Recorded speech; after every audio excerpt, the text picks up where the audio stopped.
Hello students, स्वागत है आपका एडू फ्यूचर चैनल पे।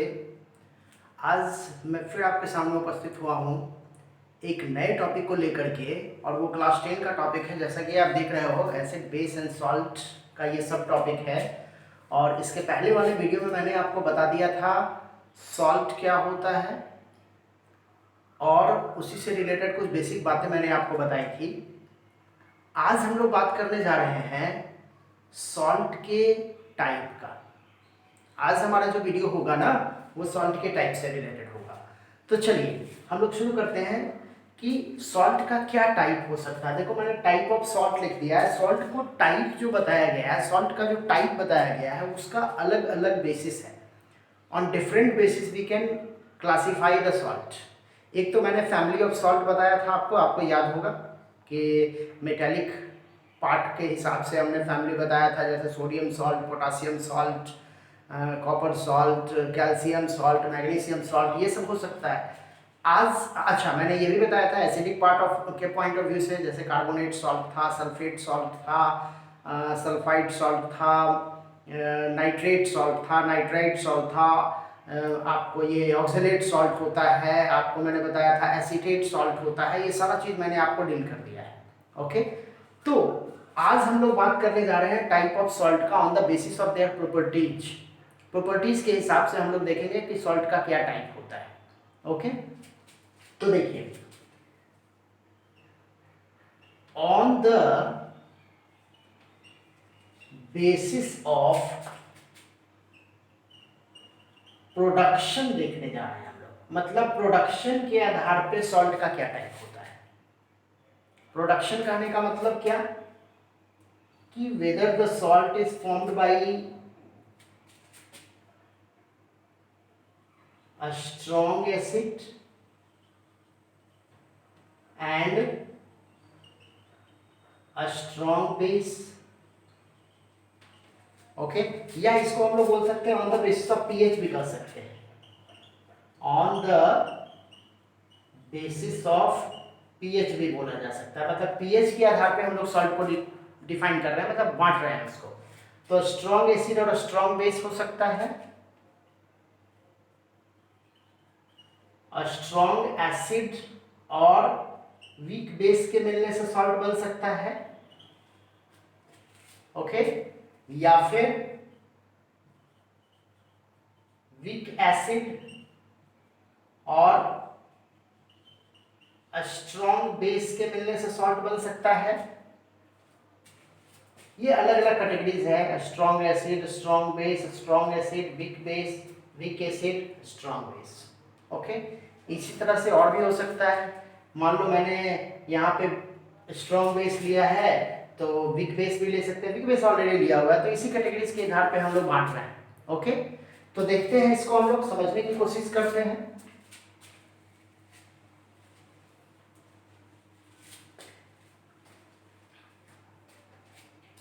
अब देखिए, मान लो मैं आपको लेता हूं अलग अलग टाइप का एसिड और बेस ले रहा हूं, कुछ स्ट्रॉन्ग कुछ वीक।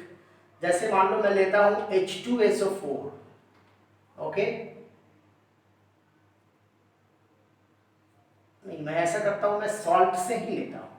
ओके, मैं एक तरफ लिख देता हूं सॉल्ट, एक तरफ लिख देता हूं एसिड, और एक तरफ लिख देता हूं बेस। ये इसका ओरिजिन एसिड है और ओरिजिन बेस है, और हम सॉल्ट को एज ए एग्जांपल के रूप में लेंगे और उसको कैटेगराइज करेंगे कि कौन से एसिड और कौन से बेस के मिलने से ये बना है। हम लोग कुछ ऐसा कर रहे हैं। जैसे मान लो मैंने सॉल्ट लिया NaHSO4। ओके, हमने सॉल्ट लिया Na2CO3, हमने लिया CaSO4, हमने लिया MgNO3 का होल 2, हमने लिया CS3COONA, हमने लिया CaCOOH का होल 2। मान लो ऐसा कुछ हमने लिया है, COO का होल 2, सिर्फ H का नहीं, COO का होल 2, हमने ऐसा कुछ लिया है। ओके, मान लो मैं ले लेता हूं NH4Cl। ओके, देख रहे हो, ये सब मैंने डिफरेंट टाइप का सॉल्ट लिया है। अब देखो, हम ये देखने जा रहे हैं कि इसका ओरिजिन क्या है। ये सॉल्ट जो है वो कौन से एसिड और कौन से बेस के मिलने से बना है। ओके, उसके हिसाब से फिर हम इसको कैटेगराइज कर लेंगे कि ये कैसा सॉल्ट, कौन से एसिड और कौन से बेस के मिलने से बना है। उसके बाद हम कैटेगराइज कर लेंगे। यहाँ टाइप लिख देता हूं मैं, यहाँ मैं लिख देता हूं टाइप। ओके, इस तरह से हम लोग इसको एक क्लासिफाई कर लेते हैं। ओके, देखिए अब देखो NaHSO4 ये किस एसिड से बना है, तो ये वाला पार्ट एसिड का पार्ट है। आपको याद है ना कि एक सॉल्ट के अंदर मैंने बताया था कि एसिड रेडिकल होता है और बेसिक रेडिकल होता है। बेसिक रेडिकल देखिए ये है आगे वाला हिस्सा, एसिड रेडिकल देखिए ये है। ओके, तो बेसिक रेडिकल इसका जो है वो Na से आया है और एसिडिक रेडिकल आया है HSO4 से। तो कौन सा एसिड है जिसमें HSO4 पाया जाता है। ओके, तो देखिए एसिड क्या है वो H2SO4। देखिए H2SO4 में HSO4 पाया जाता है ना, क्योंकि ये टूटेगा ना H प्लस में और HSO4 माइनस में। तो मैंने बताया था ना कि सॉल्ट का फॉर्मेशन इस हाइड्रोजन आयन के रिप्लेसमेंट से होता है विद द बाई मेटल जो होता है उस हाइड्रोजन आयन को डिस्प्लेस करता है तो सॉल्ट का फॉर्मेशन होता है। ओके, तो सोडियम ने इसको डिस्प्लेस किया। बेस कौन सा होगा, मतलब सोडियम का बेस क्या होगा। अब देखो सोडियम का बेस हम क्या कर सकते हैं, एक तो हम इसका ऑक्साइड कर सकते हैं NO2O, या फिर हम इसको लिख सकते हैं NaOH। अब देखो Na2O या NaOH को जब आप H2SO4 से रिएक्ट करवाओगे ना तो प्रोडक्ट आपको मिलेगा NaHSO4। मैं एक रिएक्शन लिख रहा हूं, देखिएगा जरा सा, मैं यहां लिख रहा हूं Na2O या फिर NaOH को हम H2SO4 से रिएक्ट करवा रहे हैं तो प्रोडक्ट हमारा क्या बनेगा NaHSO4 प्लस क्या H2O। समझ में आ रही बात। ओके, तो वही है ये। अब देखो H2SO4 कैसा एसिड है, स्ट्रॉन्ग एसिड है। आपको याद होगा मैंने बताया था, एक कैटेगराइजेशन हमने दे दिया था आपको कि अप टू 10th स्टैंडर्ड में आप कुछ एसिड को याद रखिए कि वो स्ट्रॉन्ग एसिड है। H2SO4, HNO3, HCl, HClO3, ये सब जो है वो क्या है स्ट्रॉन्ग एसिड के रूप में माने जाते हैं। ओके, तो H2SO4 स्ट्रॉन्ग एसिड है और NaOH भी क्या है स्ट्रॉन्ग बेस है। तो ऐसे कंडीशन में ये जो NaHSO4 है इसका pH क्या होगा, इसका pH क्या होगा भाई, तो ऐसे कंडीशन में इसका pH जो होगा वो 7 के इक्विवेलेंट होगा, न्यूट्रल होगा। ये क्या होगा न्यूट्रल होगा। समझ में आ रही है बात। ओके, तो हम इसको क्या बोलेंगे, इसका टाइप कैसा है, एसिड का टाइप कैसा, सॉल्ट का टाइप कैसा है, ये हो जाएगा न्यूट्रल सॉल्ट। ओके, नेक्स्ट हम लोग देख रहे हैं Na2CO3। अब Na2CO3 के बारे में क्या बात करेंगे हम लोग, तो कौन से एसिड से आया है, देखिए CO3 वाला पार्ट इसका एसिड से रिलेटेड है, मतलब एसिड का नाम है H2CO3 कार्बोनिक एसिड। एसिड क्या है कार्बोनिक एसिड। तो कार्बोनिक एसिड जो है वो कैसा एसिड है, वीक एसिड है। मैं बगल में लिख देता हूं, ये कैसा एसिड है, वीक एसिड है। ओके, तो कार्बोनिक एसिड जब हमारा वीक एसिड है तो ऐसी कंडीशन में Na वाला जो हिस्सा है वो क्या होगा Na2O और NaOH, ये स्ट्रॉन्ग बेस है तो स्ट्रॉन्ग बेस वीक एसिड, इसका मतलब pH क्या होगा ज्यादा होगा, 7 से ज्यादा होगा। ओके, मैं इसको हाइड्रोलाइसिस के टर्म में भी बता दूंगा, फिलहाल हम लोग बात कर रहे हैं इसके हिसाब से। तो pH क्या होगा ज्यादा होगा। ओके, तो pH ज्यादा होगा इसका मतलब ये कैसा सॉल्ट होगा, बेसिक सॉल्ट होगा। नेक्स्ट हम लोग देख रहे हैं क्या है CaSO4। एसिड क्या है, एसिड क्या है H2SO4, एसिड क्या है H2SO4। तो जब एसिड है H2SO4 और बेस क्या हो सकता है CaO हो सकता है या CaOH का होल 2 हो सकता है, ये बेस हो सकता है हमारा, या तो CaO या फिर क्या CaOH का होल 2। अब देखो स्ट्रॉन्ग एसिड है, स्ट्रॉन्ग बेस है, स्ट्रॉन्ग एसिड है, स्ट्रॉन्ग बेस है, सॉल्ट कैसा होगा न्यूट्रल। सॉल्ट कैसा होगा? न्यूट्रल, मतलब इसका पीएच लेवल क्या होगा? 7 के लगभग होगा। अगला बात करते हैं हम लोग। नेक्स्ट मेरा एसिड क्या है देखो तो, NO3 वाला पार्ट एसिड है, मतलब एसिड मेरा क्या है? HNO3। देखो ये भी स्ट्रॉन्ग एसिड था और ये भी क्या है? स्ट्रॉन्ग एसिड है। HNO3 स्ट्रॉन्ग एसिड है। तो स्ट्रॉन्ग एसिड है, ऐसे कंडीशन में बेस मेरा क्या हो जाएगा? बेस मेरा हो जाएगा MgO या फिर MgOH का होल 2। स्ट्रॉन्ग तो नहीं कर सकते लेकिन मॉडरेट बेस है ये भी, है ना, स्ट्रॉन्ग के लगभग में है, मॉडरेट बेस है। तो इसका भी जो टाइप होगा वो क्या होगा? क्या टाइप होगा? Neutral. Neutral acid, neutral salt. Okay. Next अगर हम लोग देखते हैं,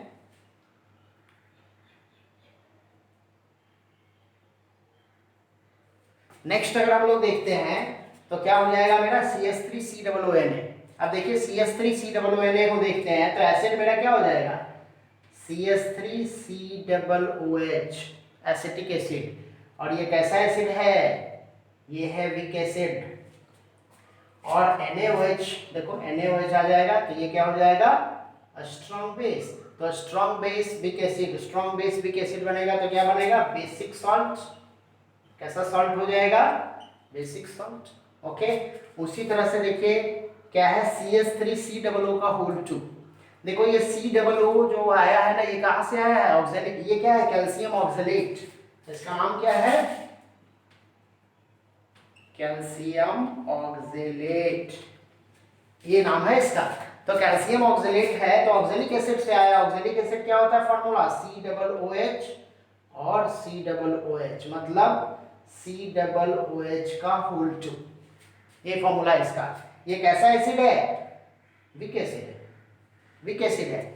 और देखिए Ca वाला जो है वो क्या है? स्ट्रॉन्ग एसिड है। इसका मतलब क्या? CaOH का होल 2 या फिर CaO, ये स्ट्रॉन्ग एसिड, स्ट्रॉन्ग बेस के रूप में आता है। तो ऐसे कंडीशन में ये भी क्या हो जाएगा?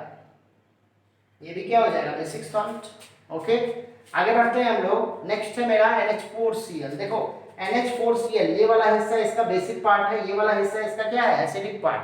तो एसिड क्या है? HCl। और HCl कैसा एसिड है? स्ट्रॉन्ग एसिड है। और NH4OH, देखो NH4OH क्या है? वीक बेस है। ये क्या है? वीक बेस है। तो वीक बेस है तो ऐसे कंडीशन में देखो स्ट्रॉन्ग एसिड वीक बेस, इसका मतलब कैसा सॉल्ट हो जाएगा? एसिडिक सॉल्ट हो जाएगा। समझ में आ गई ये बात? तो ये हम कैटेगराइजेशन कर रहे हैं on the basis of source of salt, acid और बेस।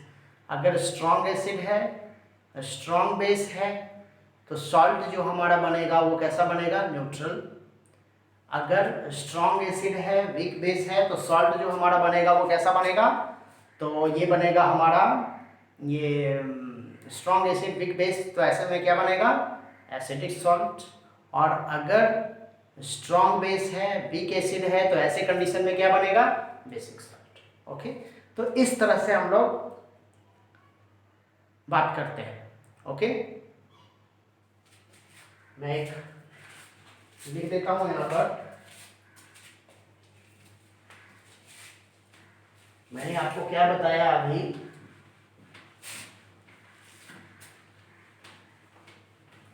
क्योंकि हो सकता है बोलने में कुछ इधर उधर हो गया होगा, तो मैं लिख देता हूं उसको। Strong acid plus strong base अगर एक दूसरे को न्यूट्रलाइज कर रहा है, that is neutral salt. Okay. Strong acid और वीक बेस अगर कर रहा है तो acidic salt. Okay. Week acid और स्ट्रॉन्ग बेस अगर न्यूट्रलाइज कर रहा है एक दूसरे को तो बेसिक सॉल्ट। यही हमारा मेन समरी है। अब हम इसको समझ लेते हैं हाइड्रोलाइसिस के टर्म में। मतलब by the means of hydrolysis हम कैसे समझ सकते हैं कि स्ट्रॉन्ग एसिड और स्ट्रॉन्ग बेस। ओके, ध्यान दीजिएगा।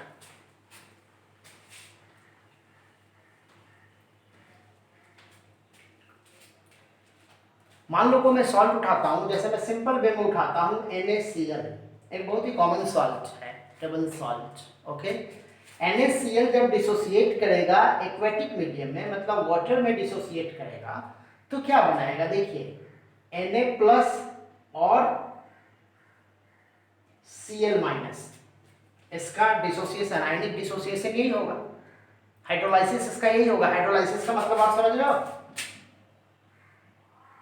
हाइड्रोलाइसिस का मतलब क्या होता है, हाइड्रो मतलब क्या हुआ, वाटर, और लाइसिस का मतलब क्या हुआ, ब्रेक डाउन, मतलब वाटर के प्रेजेंस में ब्रेक डाउन, ओके। तो Na प्लस Cl माइनस, और ये भी देखिए डिसोसिएट करके क्या हो जाएगा, देखिए तो H प्लस और OH माइनस। अब देखो ये H प्लस किसके साथ जाएगा, Cl के साथ, ये OH माइनस किसके साथ जाएगा, Na के साथ। अब देखो तो इसका प्रोडक्ट मेरा अगर देखेंगे तो क्या बनेगा, HCl, और इधर क्या बनेगा, NaOH। देखिए ये प्रोडक्ट हमारा आ रहा है बेसिक कॉम्बिनेशन के हिसाब से। तो HCl क्या है, स्ट्रॉन्ग एसिड है, NaOH क्या है, स्ट्रॉन्ग बेस है, दोनों एक दूसरे को प्रॉपर्ली न्यूट्रलाइज कर रहा है। Proper neutralization point of view से हम लोग क्या कहेंगे, इसका पीएच क्या होगा, 7 होगा। तो हाइड्रोलाइसिस के हिसाब से हम लोग देखते हैं, तो अगर हाइड्रोलाइजिंग प्रोडक्ट में आप देखो कि स्ट्रॉन्ग एसिड आ रहा है कि स्ट्रॉन्ग बेस आ रहा है, या वीक एसिड आ रहा है या वीक बेस आ रहा है, उसके हिसाब से आप कर सकते हो कि ये एसिडिक सॉल्ट है कि बेसिक सॉल्ट, ओके। या फिर आप ऐसा भी कर सकते हो कि एसिड जो है वो पार्शियली डिसोसिएट हो रहा है। अगर देखो स्ट्रॉन्ग एसिड होगा तो पार्शियली डिसोसिएट नहीं होगा, वो कंप्लीट डिसोसिएशन में जाएगा, और वीक एसिड होगा तो क्या होगा, पार्शियल डिसोसिएशन में जाएगा। तो अगर वीक एसिड रिएक्ट करेगा तो बेसिक सॉल्ट होगा, और स्ट्रॉन्ग एसिड रिएक्ट करेगा तो एसिडिक सॉल्ट होने का संभावना ज्यादा है। लेकिन अगर बेस भी उसको न्यूट्रलाइज करेगा तो एसिड, स्ट्रॉन्ग एसिड और स्ट्रॉन्ग बेस मिलकर के न्यूट्रलाइज कर देगा एक दूसरे को, और तो न्यूट्रल सॉल्ट बनाएगा। समझ में आ रही है बात। और भी कुछ एग्जांपल ले रहे हैं हम लोग, ये तो मैंने बताया NaCl का, हम लोग ले रहे हैं एक, जैसे मान लो हमने लिया Na2CO3, ओके। तो Na2CO3 अगर एक्वस स्टेट में जाएगा, एक्वस मीडियम में जाएगा, तो क्या डिसोसिएट करेगा, देखिए 2Na प्लस और CO3 2 माइनस, इसका डिसोसिएशन कुछ देखिए ऐसा ही होगा, 2Na प्लस और CO3 2 माइनस। अब देखो ये H2O डिसोसिएट करेगा H प्लस और OH माइनस में। अब देखो तो ये H प्लस किसके साथ जाएगा, CO3 के साथ, और ये OH किसके साथ जाएगा, Na के साथ। तो मेरा जो प्रोडक्ट आ रहा है वो क्या आ रहा है, NaOH और H2CO3। देखिए कुछ ऐसा ही प्रोडक्ट आएगा, जब बैलेंस कीजिएगा तो ये आ जाएगा आपका, दो हाइड्रोजन आएगा, आ जाएगा, यहाँ पे 2 कर दोगे आप, है ना। तो आप समझ रहे हो इस बात को, NaOH क्या हो गया, स्ट्रॉन्ग बेस, H2CO3 क्या हो गया, वीक बेस। अब आप समझिए कि जो पीएच ऑफ सॉल्यूशन होगा वो क्या होगा, बेसिक होगा, 7 से ज्यादा होगा।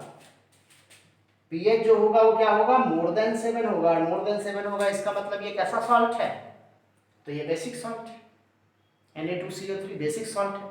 सेम कंडीशन आएगा NaHCO3 के साथ भी, NaHCO3 भी क्या हो जाएगा, बेसिक सॉल्ट हो जाएगा।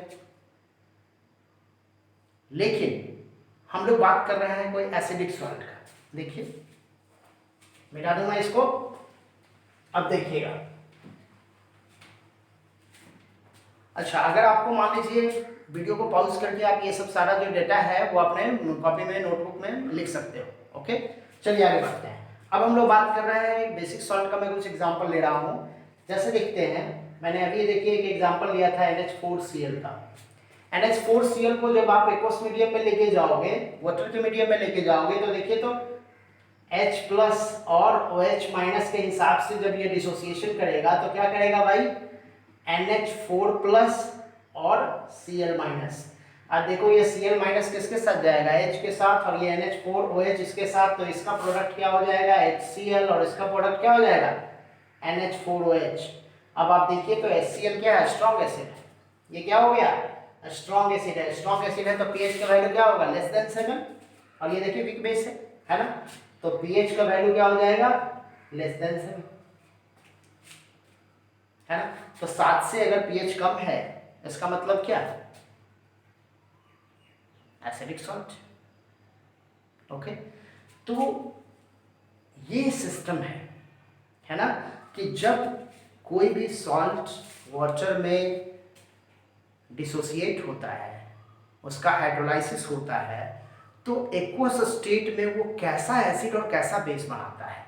अगर एक्वस स्टेट में वो स्ट्रॉन्ग एसिड बनाता है तो एसिडिक सॉल्ट होने की संभावना ज़्यादा है। अगर एक्वस स्टेट में वो वीक एसिड बनाता है और स्ट्रॉन्ग बेस बनाता है तो बेसिक सॉल्ट होने की संभावना ज़्यादा है। तो इस तरह से आप समझ गए होंगे कि एसिडिक सॉल्ट और बेसिक सॉल्ट क्या होता है। मैं और भी कुछ बात बता देता हूँ इसी से रिलेटेड।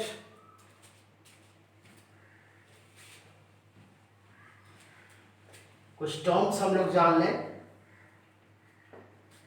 देखिए, एक टर्म आता है एसिडिटी ऑफ बेस और एक टर्म आता है बेसिसिटी ऑफ एसिड। जरा इसको भी समझते हैं हम लोग, एसिडिटी ऑफ बेस और बेसिसिटी ऑफ एसिड। देखो, एसिडिटी ऑफ बेस कहने का मतलब क्या होता है कि एक बेस कितना हाइड्रोक्साइड आयन रिलीज करता है, या एक बेस का जो आयंस होता है वो कितने अमाउंट ऑफ एसिड को न्यूट्रलाइज कर सकता है। जैसे मान लो मैं लिखता हूँ NaOH, मैं लिखता हूँ CaOH का होल 2, मैं लिख सकता हूँ AlOH का होल 3। अब देखिए, ये डिसोसिएट करेगा किसमें, Na प्लस और OH माइनस में, मतलब एक हाइड्रोक्साइड आयन दिया है, जबकि ये डिसोसिएट करेगा किसमें, Ca2 प्लस और 2OH माइनस में। ठीक है, जबकि ये डिसोसिएट किया है Al3 प्लस और 3OH माइनस में। तो देखो, तो NaOH की एसिडिटी क्या हो जाएगी, देखो एसिडिटी ऑफ बेस है, तो NaOH जो है इसकी एसिडिटी क्या हो जाएगी 1, क्योंकि 1 हाइड्रोजन आयन को ये क्या कर सकता है, न्यूट्रलाइज कर सकता है। सिंगल हाइड्रोजन आयन को ये न्यूट्रलाइज कर सकता है। उसी तरह से अगर हम लोग देखते हैं CaOH के होल 2 का एसिडिटी कितना हो जाएगा, तो 2। उसी तरह से अगर हम लोग देखते हैं AlOH होल 3 का एसिडिटी कितना हो जाएगा, तो 3। मतलब ये एक हाइड्रोजन आयन को, ये 2 हाइड्रोजन आयन को, ये 3 हाइड्रोजन आयन को क्या करेगा, न्यूट्रलाइज करेगा, और वही उसका क्या हो जाएगा, एसिडिटी। तो एसिडिटी ऑफ बेस क्या हो गया कि amount of hydroxide ion released by a base to neutralize acid H plus ion। Okay, clear है बात। मैंने क्या बताया इसके बारे में, मैं डिफाइन कर देता हूं यहां पे।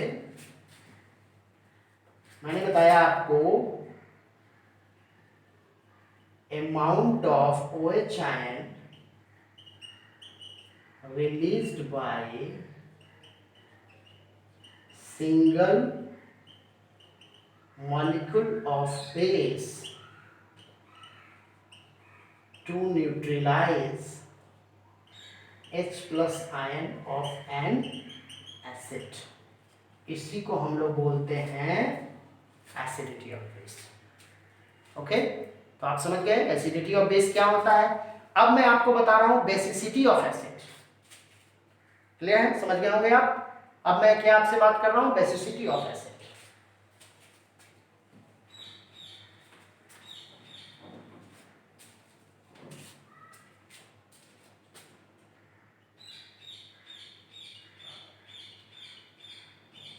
बेसिसिटी ऑफ एसिड, तो बेसिसिटी ऑफ एसिड क्या हो जाएगा, amount of hydrogen ion released by an acid to neutralize hydroxide ion to neutralize base, क्या हो जाएगा, amount of hydrogen ion released by an acid molecule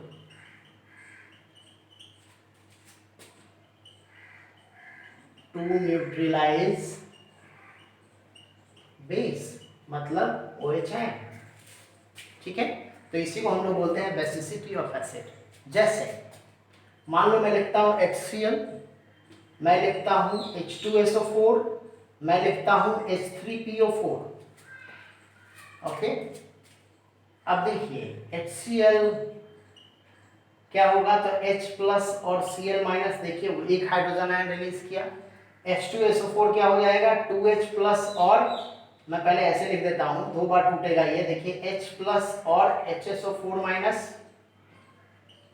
HSO4 minus, फिर ये HSO4 minus फिर टूटेगा H प्लस और SO4 2 माइनस। ओके, उसी तरह से H3PO4 जो आप देख रहे हो क्या होगा, H प्लस, पहली बार में जो टूटेगा H प्लस और क्या HPO4 माइनस, फिर ये टूटेगा क्या H प्लस और PO4 2 minus, sorry H2, HPO4 2 minus, उसके बाद फिर ये टूटेगा H प्लस और PO4 3 माइनस। अब देखो तो H प्लस और Cl में पहले H प्लस और HSO4, फिर ये HSO4 टूटा H प्लस और SO4 2 माइनस में। ओके, देखो इसका टूटने का रेट बहुत ज़्यादा होता है। अगर आप सोडियम हाइड्रोक्साइड से रिएक्ट करवाते हो H2SO4 का, तो NaHSO4 बनने की संभावना ज़्यादा है एज कम्पेयर टू Na2SO4। बहुत इंपॉर्टेंट बात मैं बता रहा हूँ आपको, मैंने क्या बताया, मैं देखिए यहाँ बता रहा हूँ आपको कि अगर आप NaOH का H2SO4 से रिएक्ट करवाते हो तो NaHSO4 प्लस H2O, और फिर मैं एक और रिएक्शन लिख देता हूँ, मैं ये अलग से बता रहा हूँ, प्लस H2SO4 करें और हमने क्या बनाया Na2SO4 प्लस H2O।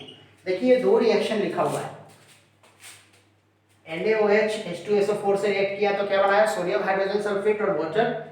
फिर मैंने एक और रिएक्शन लिख दिया है NaOH प्लस H2SO4, मैंने बनाया सोडियम सल्फेट और वाटर।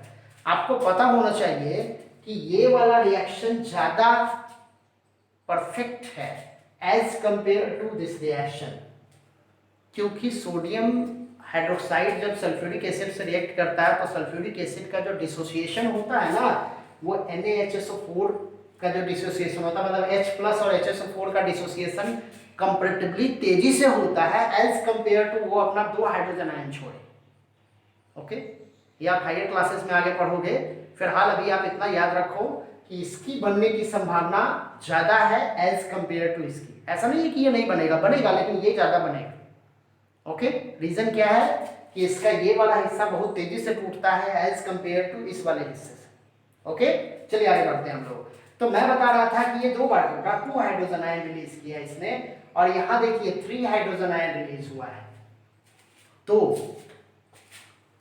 इसकी बेसिसिटी क्या हो जाएगी, अगर हम लोग बेसिसिटी देखते हैं HCl का तो कितना हो जाएगा 1, H2SO4 का देखते हैं तो कितना हो जाएगा 2, और H3PO4 का देखते हैं तो कितना हो जाएगा 3। तो देख लो क्या हुआ, ये बेसिसिटी ऑफ एसिड। क्लियर है, कोई प्रॉब्लम नहीं, बेसिसिटी ऑफ एसिड समझ गए आप, एसिडिटी ऑफ बेस भी आपको मैंने समझा ही दिया है। ओके, तो इसके हिसाब से एसिड को नाम भी दिया गया है। देखो क्या नाम दिया जाता है, एक होता है मोनोबेसिक एसिड।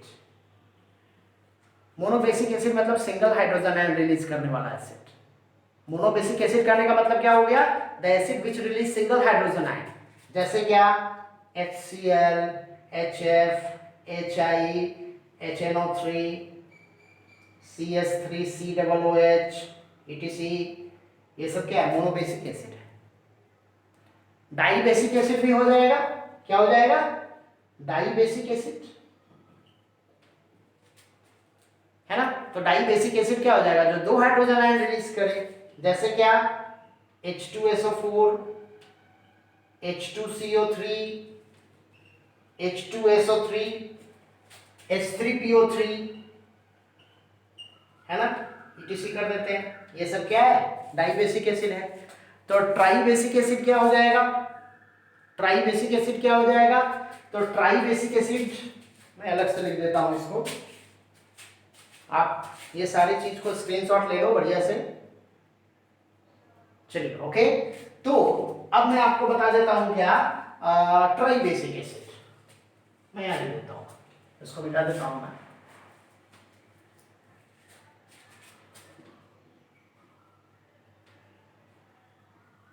ट्राइबेसिक एसिड मतलब 3 हाइड्रोजन आयन रिलीज करेगा, है ना। तो जैसे क्या H3PO4, H3PO3, okay, boric acid जिसको हम लोग बोलते हैं। तो ये सब क्या है, ETC कर देता हूं मैं। तो ये सब क्या है, ट्राइबेसिक एसिड। तो ये आप समझ गए मोनोबेसिक एसिड क्या होता है, डाइबेसिक एसिड क्या होता है, ट्राइबेसिक एसिड क्या होता है। अब फाइनली मैं दो चीज और बता देता हूं आपको, दैट इज डबल सॉल्ट क्या होता है ना। डबल सॉल्ट मैं आपको बता देता हूँ, क्योंकि जब सॉल्ट पढ़ रहे हैं हम लोग तो वो भी देख लें।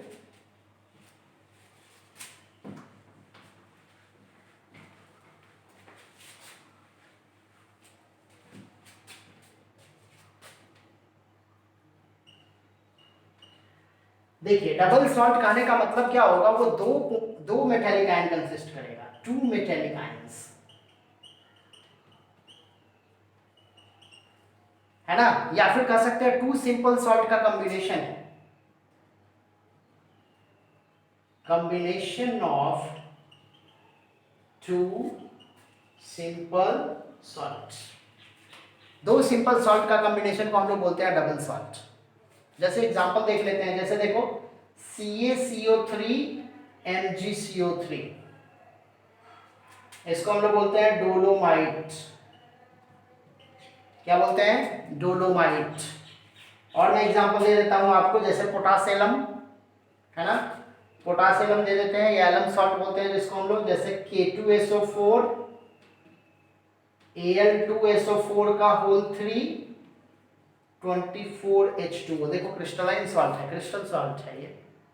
ओके, मैं आपको एग्जांपल दे देता हूं मोर सॉल्ट का,